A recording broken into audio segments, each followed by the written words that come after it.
The newly elected president of Ukraine has been sparring politically with Russian President Vladimir Putin over the fate of those trapped by a war. Since April 2014, Russian-backed separatists have been fighting the Ukrainian military in 2 districts along the Ukraine-Russia border. The battle has killed at least 13,000 people. As Nick Schifrin reports, civilians are caught in the middle, and the most affected victims are children. Along the front lines in eastern Ukraine, mattresses become shields from shrapnel, and the only safe space is the basement. And when 10-year-old Oleg is cold and scared, his grandmother Alexandra sings him an old lullaby to distract him from the war above. Don't lie down on the edge of the bed.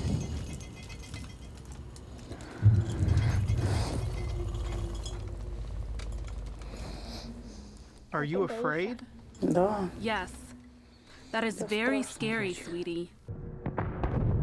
But there's no escaping this war. On and off for 5 years after the sun goes down, Ukrainian soldiers fight these Russian-backed separatists. The U.S. and Ukraine blame Russia for giving them funding and logistics. At one point, Russian soldiers invaded eastern Ukraine. Today, the front lines are frozen. And the film The Distant Barking of Dogs shows how residents are caught in the middle, and children can suffer the most.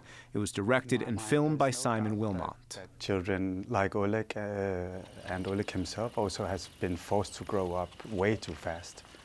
You know, he lives in a place where he's now able to tell, you know, by the sound of mortars, roughly how far they are away. And, you know, no child should have to be able to do that. It wasn't always that way. Their village runs along a stream where Oleg and his cousin Yarek grew up swimming. They're best friends, and even on the front lines, boys find time to be boys.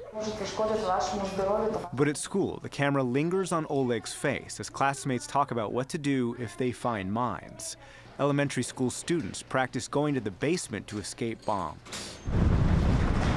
And Oleg gets caught out of the house too late, after the nightly shelling begins.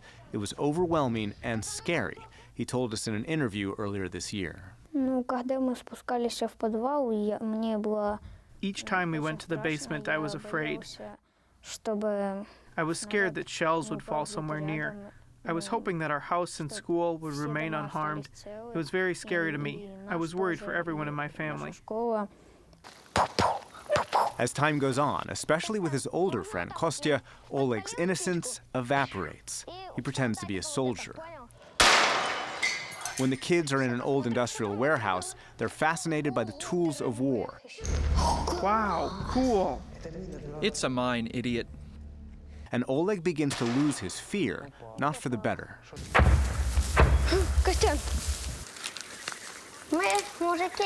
We're men. We have to be able to endure everything. Like fear and everything else.